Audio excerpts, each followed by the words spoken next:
Assalamualaikum warahmatullahi wabarakatuh. Selamat pagi semua. Oke, hari ini kita masuk ke pertemuan 12 ya. Untuk materi, hari ini kita belajar mengenai metode Grady.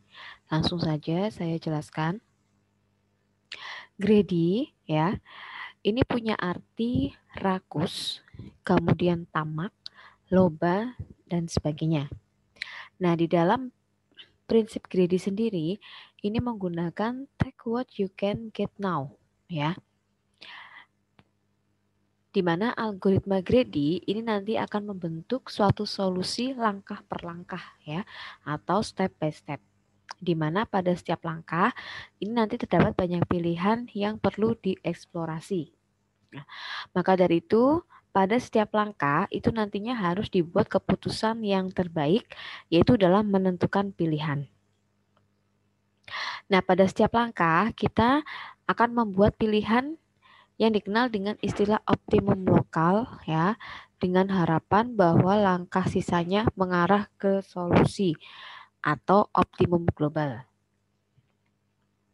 Nah, untuk definisi Grady sendiri, algoritma Grady ini adalah algoritma yang memecahkan masalah langkah per langkah, di mana pada setiap langkah yang pertama adalah mengambil pilihan yang terbaik yang dapat diperoleh pada saat itu tanpa memperhatikan konsekuensi ke depan. Ya, yaitu dengan menggunakan prinsip take what you can get now. Ya. Yang kedua yaitu berharap bahwa dengan memilih optimum lokal pada setiap langkah itu akan berakhir dengan optimum global. Nah, algoritma Grady sendiri ini merupakan metode yang paling populer di dalam memecahkan persoalan optimasi. Ya. Persoalan optimasi sendiri ini adalah persoalan mencari solusi optimum. Dan hanya ada dua cara ya, atau dua macam persoalan di dalam optimasi, yaitu maksimasi dan minimasi. Sebagai contoh misalnya, untuk persoalan optimasi, yang pertama yaitu mengenai penukaran uang. Sebagai contoh, diberikan uang senilai A, di mana diminta untuk menukar A yaitu dengan koin-koin uang yang sudah ada. Nah, berapa jumlah minimum koin yang diperlukan untuk penukaran tersebut? Ya, untuk contoh satu misalnya, disediakan ada banyak koin, misalnya 1, 5, 10, dan 25. Nah, nilai A itu adalah 32. Nah, maka 32 ini itu bisa ditukar dengan berapa banyak cara. Yang pertama misalnya, kalau kita menggunakan koin yang bernilai 1, nah maka akan ditukar sebanyak 32 koin ya. Itu 1 tambah 1 sama sebanyak 32. Kemudian kalau kita memilih koin 5, koin 10 dan koin 1, maka akan didapat 5-nya sebanyak 4 ya. Maka masing-masing ini menjadi 10, 20 ya. 10-nya 1. Nah, kemudian menjadi 30, nilai satunya 2. Nah, menjadi 32. Ya, maka total koinnya adalah ada 7 ya. Sedangkan kalau misalnya kita menggunakan nilai 10 dan nilai 1, maka 10-nya itu menjadi 3 ya, bisa ditukar dengan 10-nya sebanyak 3 dan satunya sebanyak 2, satunya sebanyak 2 ya. Maka nilainya adalah 32. Maka terdapat 5 koin. Nah, kemudian untuk mencapai nilai minimumnya berapa supaya 32 ini, nah kalau koin itu kan terlalu banyak ya. Nah, kita bikin minimumnya supaya misalnya ketika dimasukkan di satu tempat ya, dompet misalnya itu lebih ringkas. Nah, maka kita bisa memilih angka 5 ya, kemudian 25 dan 1. Ya. Maka 25 dengan 5 ini 30 ya, ditambahkan 1 yang masing-masing 2 menjadi 32. Maka terdapat 4 koin. Nah, ini contoh untuk persoalan yang optimasi. Ya, maka dari ini bisa kita buat strategi gradingnya bahwa pada setiap langkah pilihlah koin dengan nilai terbesar dari himpunan koin yang tersisa tadi ya. Misalnya tadi A 32, maka koin tersedia adalah 1, 5, 10, dan 25. Maka langkah 1 dengan memilih satu buah koin 25, di mana totalnya adalah 25. Kemudian langkah kedua, kita pilih satu buah koin 5. Maka 25 tambahkan 5 menjadi 30. Dan langkah ketiga adalah kita memilih dua buah koin yang bernilai 1. Maka totalnya menjadi 25 tambah 5 itu 30, tambah 1 31, dan tambah 1 lagi menjadi 32. Maka jumlah koin minimumnya adalah 4. Nah, ini yang disebut dengan solusi optimal. Kemudian ada contoh yang kedua, ya. Ini masih masalah penukaran uang. Misalnya di sini ada koin 5, 4, 3, 1. Uang yang ditukar adalah 7. Maka solusi gradinya, nah ini adalah 7 sama dengan, nah kita gunakan 5, 1, 1. Ya, jadi 5 tambah 1, 6, tambah 1, 7. Maka ada 3 koin. Ini kalau solusi greedy. Nah, kalau solusi optimal, ya kita bisa mencari yang lebih ringkas. Berapa? Nah, 7 itu sama dengan 4 ditambah 3, yaitu 2 koin. Ya, jadi kalau ada yang lebih simple ya, nilainya lebih kecil, kenapa tidak? Ya. Kemudian yang kedua, koin 1071. Uang yang ingin ditukar nilainya ada 15. Maka nah, kalau solusi greedy misalnya kita ambil 10 yang paling besar ya. Kemudian sisanya berarti yang 5 adalah nilainya 1. Maka terdapat 6 koin. Selanjutnya adalah solusi optimalnya. Nah, solusi optimalnya berapa? Nah, solusi optimalnya kita bisa mengambil nilai 7-nya sebanyak 2, nilai 1-nya adalah 1. Ya, maka 7 dengan 7, 14, tambah 1, 15. Jadi hanya 3 koin. Selanjutnya yang ketiga, misalnya di sini koinnya adalah 15, 10, dan 1. Uang yang ingin ditukar itu adalah 20. Maka solusi greedy kita bisa menggunakan 15 dengan 1. Ya, 15-nya 1. Nah, angka satunya ini sebanyak 5. Maka didapatkan sebanyak 6 koin. Sedangkan solusi optimalnya adalah kita bisa ngambil nilai 10 ini sebanyak 2. Ya, 10 tambah 10, 20. Maka terdapat 2 koin. Ya, ini bedanya menggunakan solusi greedy dengan solusi optimal.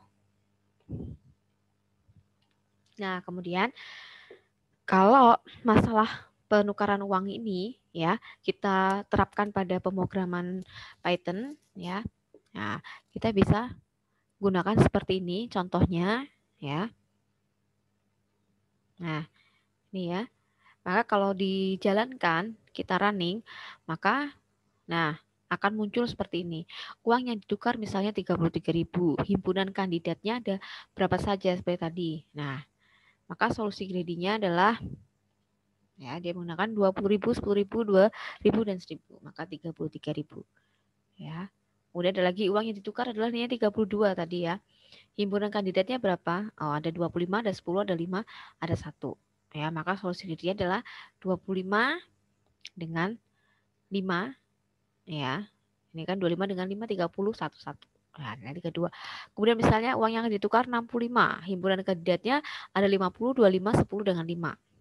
Maka bisa dipakai adalah 5 yang lebih ini ya 50, kemudian 10 dan 5.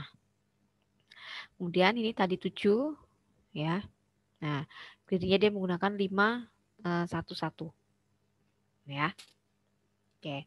Itu contoh penerapannya menggunakan pemrograman Python. Kemudian selanjutnya elemen algoritma greedy sendiri ini ada 5 ya. Yang pertama ada himpunan kandidat dikenal dengan simbol C, kemudian ada himpunan solusi yaitu S, kemudian ada fungsi seleksi, fungsi kelayakan, dan fungsi objektif. Jadi dengan kata lain, algoritma greedy ini melibatkan pencarian sebuah himpunan bagian yaitu S dari himpunan kandidat ya. C yang dalam hal ini S itu harus memenuhi beberapa kriteria yang ditentukan, yaitu menyatakan suatu solusi dan S dioptimisasi oleh fungsi objektif. Elemen algoritma greedy ini untuk masalah penukaran uang, ya, misalnya di sini himpunan kandidat, yaitu himpunan koin yang merepresentasikan nilai 1, 5, 10, 25. Paling sedikit mengandung satu koin untuk setiap nilainya. Nah, yang dimaksud dengan himpunan solusi ini adalah total nilai koin yang dipilih tepat sama jumlahnya dengan nilai uang yang ditukarkan. Kemudian fungsi seleksi itu adalah memilih koin yang bernilai tertinggi dari himpunan kandidat yang tersisa. Ya, kemudian ada fungsi layak. Nah, ini adalah untuk memeriksa apakah nilai total dari himpunan koin yang dipilih tidak melebihi jumlah uang yang harus dibayar. Dan yang disebut dengan fungsi objektif sini adalah jumlah koin yang digunakan adalah minimum. Ya. Nah, sebagai peringatan ya atau warning bahwa optimum global itu belum tentu merupakan solusi optimum atau yang terbaik, tetapi suboptimum atau pseudo optimum. Kenapa? Alasannya adalah yang pertama, algoritma greedy itu tidak beroperasi secara menyeluruh terhadap semua alternatif solusi yang ada, ya, sebagaimana pada metode exhaustive search. Yang kedua, yaitu terdapat beberapa fungsi seleksi yang berbeda, sehingga kita harus memilih fungsi yang tepat jika kita ingin algoritma menghasilkan solusi optimal. Maka kesimpulannya, pada sebagian masalah algoritma greedy itu tidak selalu berhasil memberikan solusi yang optimal. Oke, selanjutnya mengenai optimal storage on taps problem, ya, yaitu permasalahan bagaimana mengoptimalisasi storage atau memori dalam komputer supaya data yang disimpan dapat termuat dengan optimal. Sebagai persoalan misal, sebuah server itu bisa berupa prosesor, pompa, kasir di bank, dan lain-lain. Nah, ini mempunyai N pelanggan ya atau customer atau klien yang harus dilayani, di mana waktu pelayanan untuk setiap pelanggan I adalah TI. Ya. Nah, untuk minimumkan total waktu di dalam sistem, nah ini bisa menggunakan rumus T sama dengan sigma, di mana I dimulai sama dengan 1 sampai dengan N. Ya. Nah, ini ekuivalen dengan meminimumkan waktu rata-rata pelanggan di dalam sistem.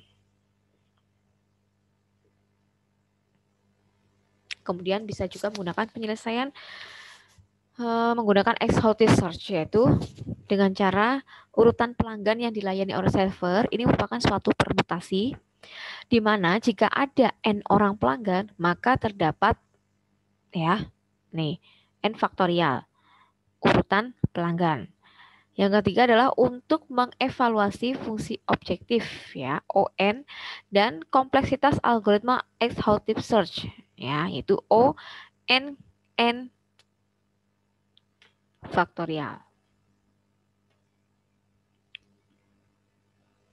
Nah, untuk strategi greedy sendiri, pada setiap langkah kita diminta untuk pilih pelanggan yang membutuhkan waktu pelayanan terkecil di antara pelanggan lain yang belum dilayani.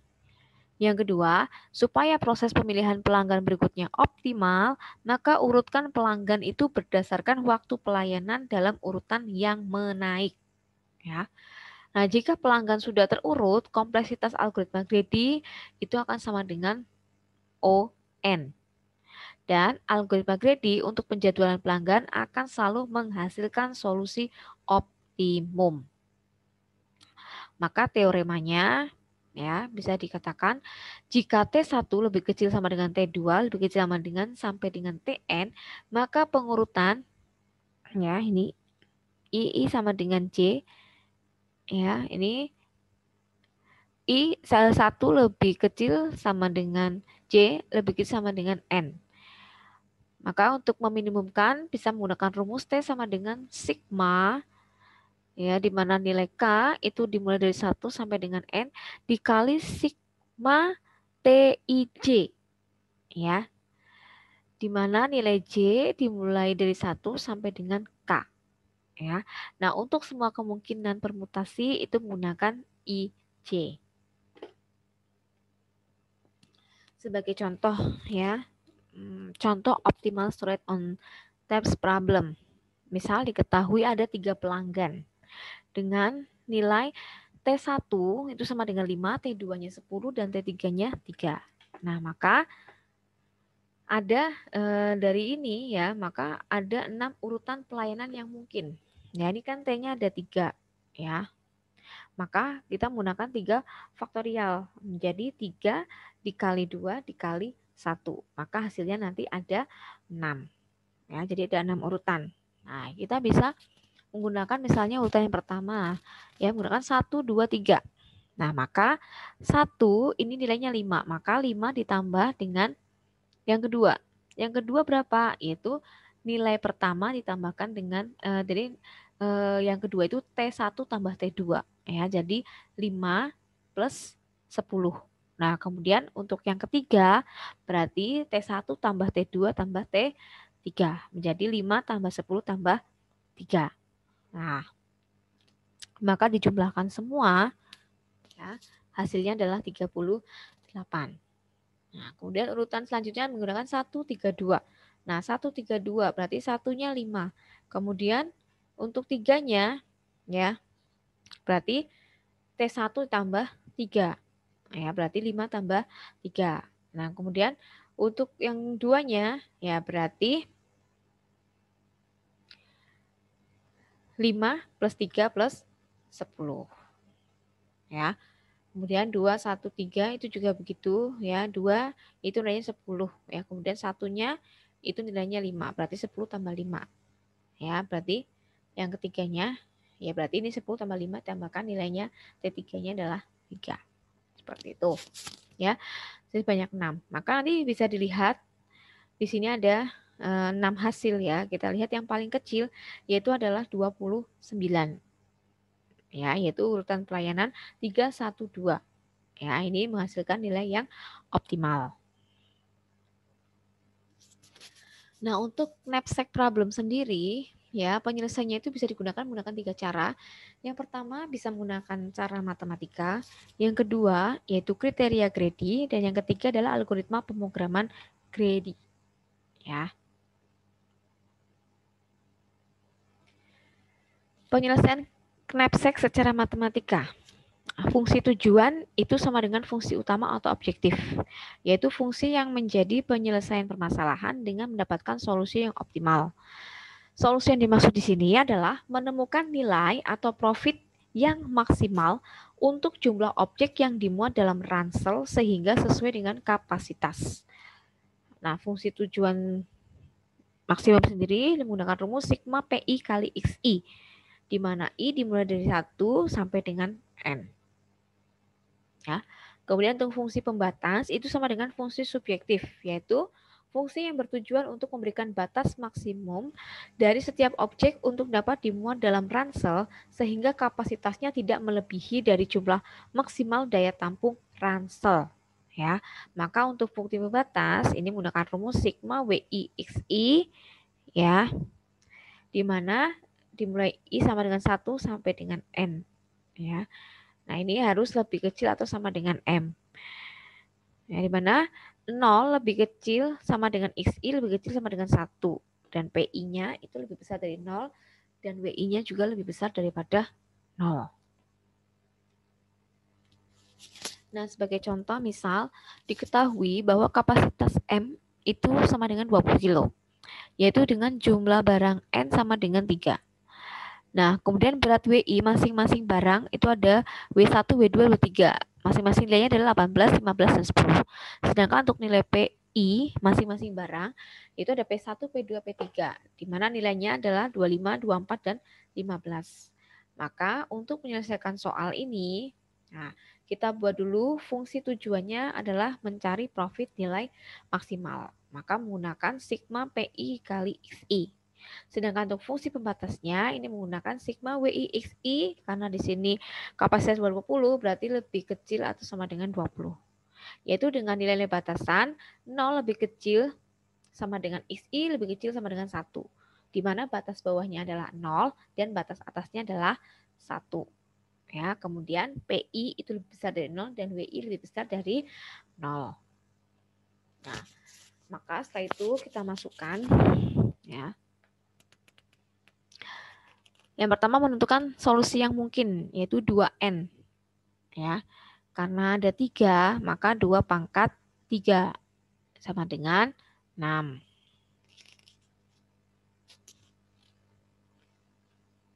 Maaf, bukan 2 pangkat 3 ya. 2 kali N ini. 2 kali N sama dengan 6. Ya.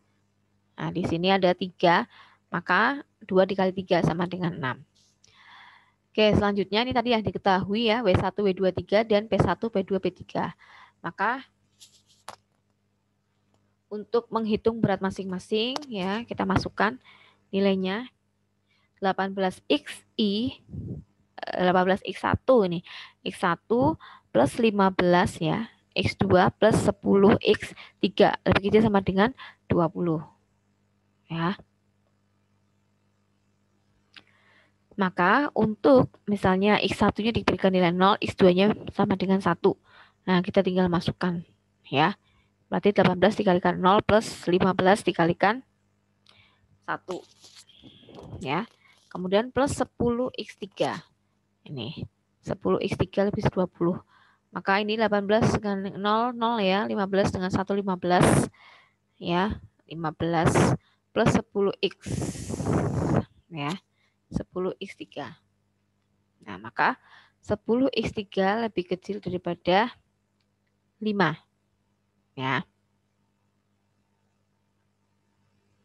Ini kan 15, ya, maka 20 dikurangi 15, 5. Nah, maka x3-nya sama dengan setengah. Ya. Kemudian untuk x-nya 1, x1-nya 1, x2-nya adalah 2. Ya, maka dimasukkan juga sama seperti ini ya. Kita masukkan, maka hasilnya nanti akan ditemukan x3-nya 1/5 ya. Kemudian rumus untuk yang ketiga ini menggunakan x1 sama dengan 1 dan x3 sama dengan 0. Maka hasilnya x2-nya adalah 2/15. Kemudian untuk yang x1 sama dengan 0 dan x3-nya sama dengan 1, maka x2-nya itu 2/3 ya. Sedangkan untuk x sama dengan 2 dan x3 sama dengan 0, ya ini x2 sama dengan 1, x3 sama dengan 0, maka nilai x1-nya adalah 5/18. Sedangkan untuk yang x2 sama dengan 0 dan x3 sama dengan 1, maka x1-nya adalah 5/9. Nah, setelah ditemukan perhitungan ini, kemudian kita masukkan menjadi tabel. Ya, tadi ada 6 ya, maka ditulis solusinya ada 6. Nah, kemudian kita masukkan x1, x2, x3. Ya, x1-nya berapa? Ya. Ini x1 yang pertama 0, x2-nya 1, x3-nya setengah. Ya, berarti 0, 1, setengah. Kemudian WIXI-nya adalah 20 tadi ya. Maka untuk mencari PIXI-nya, nah, kita bisa masukkan ya, yaitu 25XI 25X1 plus 24X2 plus 15X3. Nah, ini menggunakan P-nya 25, 24 dengan 15. Ya. Nah, kemudian 25 di sini X1-nya adalah 0. Kemudian 24 X1-nya 1. 15 X3-nya adalah setengah, ya. Maka 25 dikalikan 0, 0, 24 kalikan 1, 24, 15 kalikan setengah, 7 setengah. Maka ini dijumlahkan hasilnya 31,5. Nah, dimasukkan ke sini. Ya. Kemudian yang kedua itu juga sama, ya, berarti 1, 0, 1/5. Nah, maka di sininya diganti ya, 25 X1-nya berarti 1. Nah, ini 25 kali 1. Kemudian 24, nah di sini 0, berarti 24 kali 0. Kemudian 15 dikali di sininya 1/5. Ya, maka nanti hasilnya adalah 28 dan seterusnya. Nah, maka bisa dilihat kesimpulannya bahwa komposisi dari ketiga barang yang didapat ya, di mana nanti bisa dimuat di dalam ransel, yaitu dengan profit maksimal. Ya, bisa dilihat di sini. Yang paling maksimal adalah 31,5.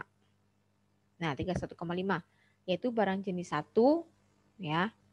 Dengan tadi ya. 31,5 ini kan 0, 1, nah, setengah. Ya. Nah, tidak dimuat. X1-nya sama dengan 0 tadi nilainya. Ya.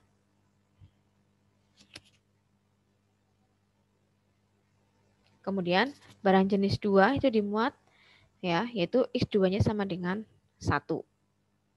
Ya. Nah, beratnya mana? Ya, X2 ini kan X1, X2, X3, 15, maka dimasukkan 15. Kemudian barang jenis yang ketiga itu yang dimuat separuh. Ya, X3-nya itu sama dengan cuma setengah. X3-nya berapa? 10. 10 cuma setengah, berarti setengahnya 10 adalah 5. Ya, maka total maksimal kapasitas step step-nya adalah 0 tambah 15 tambah 5, yaitu 20 kilo. Karena tadi ketentuannya adalah di sini 20 kilo. Ya, seperti ini. Selanjutnya adalah penyelesaian capstack secara kriteria atau greedy. Ya, secara kriteria bisa 3. Yang pertama greedy by profit. Ya, ini adalah pada setiap langkah pilih objek yang mempunyai keuntungan terbesar. Namanya profit, berarti yang dipilih ada yang punya keuntungan paling besar. Yang selanjutnya adalah mencoba memaksimumkan keuntungan dengan memilih objek yang paling menguntungkan terlebih dahulu. Yang kedua itu bisa menggunakan greedy by weight, di mana pada setiap langkah yaitu diminta untuk memilih objek yang punya berat teringan. Ya, ini kan weight, berarti berat ringan. Yaitu dengan mencoba memaksimumkan keuntungan, yaitu dengan memasukkan sebanyak mungkin objek ke dalam knapsack. Nah, kemudian yang ketiga yaitu menggunakan greedy by density. Yaitu pada setiap langkah, knapsack itu diisi dengan objek yang mempunyai PI per WI terbesar. Ya, di mana mencoba memaksimumkan keuntungan dengan memilih objek yang punya keuntungan per unit berat terbesar. Pemilihan objek berdasarkan salah satu dari ketiga strategi di atas tidak menjamin akan memberikan solusi optimal. Nah, sebagai contoh ini misalnya ya diketahui di sini ada W1, jadi ada W1, W2, W3, W4 ya. W1 2, W2-nya 5, nilainya W3-nya 10, W4-nya 5. Kemudian nilai P1-nya itu 12, P2-nya 15, P3 50 dan P4 10. Nah, maka kita buat seperti ini. Ini saya bikin simpelnya aja ya. Kalau kalian ingin melihat yang menggunakan kata-kata bisa lihat di slide-nya PSI ya. Kalau ini saya bikin simpel aja menggunakan tabel. Ya. Jadi di sini ada properti objek kita gunakan ya. Karena di sini kan W-nya ada 4, B-nya ada 4 ya. Maka I-nya ada 4 ya. 1 2 3 4. Nah, kemudian kita bikin ya berdasarkan weight, profit, kemudian density. Density itu PI per WI ya. Nah, gradinya di sini profit, weight, density. Kemudian diberikan solusi optimal. Nah, misalnya ya, untuk pertama kita menggunakan mencari berdasarkan profit. Tadi ada 3 macam. Berdasarkan profit, berarti kita lihat yang kita lihat adalah PI-nya ya. PI-nya. Nah, kita lihat dari angka-angka ini mana sih yang paling besar ya. Tapi kita nanti ketika kita ngambil ini yang terbesar, nah kita harus perhatikan juga di sininya. Tidak boleh melebihi kapasitasnya, itu hanya 16. Nah, kita lihat ya. Paling besar mana? Paling besar 50 ya. Nah, 50 ini berapa? 10. Ya, 50. Nah, kita profit kita ambil. Nah, kita kesimbolkan yang kita ambil itu kita simbolkan 1, yang tidak kita ambil itu simbolkan 0 ya. Nah, kita pilih 50. Kemudian kita pilih lagi. Mana setelah 50 mana yang profitnya yang nilainya besar? Di antara 12, 15, 10, 15. Nah, kita lihat berapa sih ini 5. Oh, berarti kalau 10 dengan 5, nah ini kan 16. Nah, masih bisa. Jadi tidak melebihi. Ya. Oke, kita ambil yang 15 satu. Nah, yang kedua ini tidak diambil karena kalau diambil pasti akan melebihi kapasitas. Ya, maka yang atas dengan bawah tidak diambil ya. Kita simbolkan 0 yang kita ambil ini. Ya. Nah, kemudian kalau sudah kita total bobotnya. Ya, total bobotnya berarti yang diambil ini kan, nah ini weight ya, weight itu bobot. 5 dengan 10 berarti 15. Sedangkan total keuntungannya, nah profitnya berarti 15 dengan 50 berarti 65. Kemudian yang kedua yaitu dengan cara melihat weight, berat. Ya, yang dilihat beratnya. Maka kita bisa lihat beratnya itu nggak boleh, kita boleh ngambil tapi nggak boleh lebih dari 16. Maka kita lihat yang paling ya. Kita ambil yang ringan. Kalau weight tuh kita ngambil yang ringan. Supaya apa? bisa dapat banyak. Kalau ringan kita bisa ngambil yang banyak, tapi kalau yang berat-berat kita cuma bisa ngambil sedikit. Ya, isi tasnya itu cuma bisa sedikit, tapi kalau kita ngambil ringan, isi tasnya itu bisa penuh banyak. Ya. Maka kita lihat, kita ambil misalnya 6 ya. 6 kita ambil, 5 kita ambil. 6 dengan 5 itu sudah berapa? 11 ya. 11. Maka kalau ini nggak mungkin. Nah, kita tambahkan 5 lagi. Maka menjadi 16. Pas ya nilainya.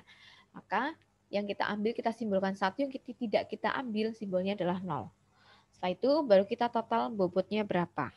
Nah, di sini ada 6 yang kita ambil ya. Nah, ini 6, 5, 5. Berarti 16. Sedangkan total keuntungannya berapa? Nah, kita lihat berarti kita ambilnya yang di sini ya. Tadi 655, berarti 12 tambah 15, berarti 27. 27 tambah 10, berarti 37. Ya. Kemudian yang ketiga yaitu berdasarkan density. Ya, density berarti PI per WI. Ya, PI-nya ini nilainya berapa? Kita cari dulu PI per WI-nya. 12 dengan 6. 12 dibagi 6 itu 2. 15 dibagi 5, 3. 50 dibagi 10 berarti 5. 10 bagi 5 itu 2. Ya. Berarti 2, 3, 5, 2. Nah, kita mau ambil berapa? Nah, untuk PI per WI, ya, yang kita lihat kalau tadi profit, yang kita lihat P1-nya. Kalau weight, yang kita lihat WI-nya. Nah, tapi kalau density yang kita lihat ada perbandingan dari WI dengan PI. Ya. Kita lihat berarti dari ini kita bisa melihat nah, perbandingan yang lumayan ini karena PI dengan WI. Ini berat 5 nilainya 15. Berat 10 nilainya 50. Berat 5 nilainya 10, berat 6 nilainya 12. Berarti kita mendingan mana? Nah, mendingan ini nih. Yang kita ambil misalnya beratnya 10 tapi nilainya 50 nih. Nah, kita ambil ya. Kemudian berarti ini 16. 16 ini sudah diambil 10, berarti kita cari yang sisanya ya. Kalau 6 cuma 12 nilainya. Ya. Nilainya cuma 2 ini. Ya. Nah, berarti kita lihat yang 5 ini. Nah, 5 dengan 15 nilainya 3, ya kan? Nah, berarti berdasarkan ini kita ambil. Ya. Tadi sudah ya. Cukup 2. Ya, maka kita bisa lihat 5 dengan untuk total bobotnya ya berarti 5 dengan 10. Ya, 5 dengan 10 berarti 15. Kemudian keuntungannya berarti 15 dengan 10. 15 dengan 50 berarti 65. Nah, maka yang bisa kita dapatkan mencari solusi optimalnya kita bisa lihat dari sini. Bobot 15 keuntungannya 65, bobot 16 keuntungannya 37, bobot 15 65. Berarti yang bisa kita ambil adalah ini ya. Dengan bobot 15 kita punya keuntungan 65. Berarti kita bisa ngambil 2. Kita pilih salah satu, bisa menggunakan profit atau bisa menggunakan density yaitu 0 1 1 0. Ya, maka solusi optimal didapatkan yaitu X-nya adalah 0 1 1 0 ya. Nah, grady-nya yang bisa digunakan ya adalah grady by profit dan grady by density. Nah, ini yang akan memberikan solusi optimal. Ya. Oke, untuk tugas mandiri silahkan ini ada satu soal bisa dikerjakan ya. Yaitu diketahui bahwa ada 3 barang disimpan di tempat dengan kapasitas maksimal itu sebesar 25 kilo. Di mana berat masing-masing barang tersebut, barang pertama nilainya 20 kilo, barang kedua itu berat 17 kilo, barang ketiga 12 kilo. Nah, masing-masing barang itu punya profit atau keuntungan. Barang pertama itu keuntungannya 27, barang kedua itu 26, dan barang ketiga 17. Nah, yang diminta adalah tentukan berapa profit maksimalnya. Ya, silakan bisa dikerjakan. Tadi ada beberapa tipe pengerjaan ya, bisa menggunakan matematika, penyelesaian matematika, bisa juga tadi menggunakan ini ya, knapsack ya, menggunakan kriteria grady. Oke, silakan bisa pilih ya, mau pakai menggunakan cara yang mana yang dianggap paling mudah. Oke, saya rasa itu saja untuk materi hari ini ya. Silahkan bisa dibaca dan dipelajari. dan dicoba untuk latihan soalnya. Oke, saya rasa itu saja yang bisa saya sampaikan. Saya akhiri. Wassalamualaikum warahmatullahi wabarakatuh.